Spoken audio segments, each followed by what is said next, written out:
तर विद्यार्थी मित्रांनो, लक्ष द्या. आपण आज आपल्या सभोवताली जग, आपले कुटुंब समजून घेणार आहे.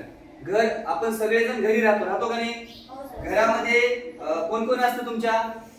आई बाबा असतात का नाही? आणि आपण घरी का राहतो? कुटुंब म्हणजे एकमेकाशी नाते असलेला समूह. जर आपण थोडंसं बघा, मी तुम्हाला एक वस्तू दाखवत आहे. हे काय दिसतं तुम्हाला?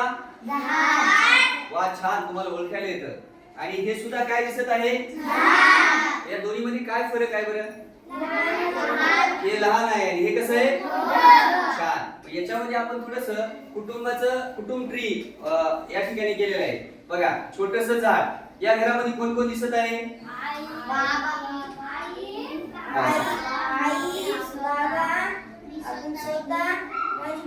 यस, म्हणजे इथं 4 माणसं या कुटुंबात दिसत आहे. हे कसं झाड आहे मग? छोटं.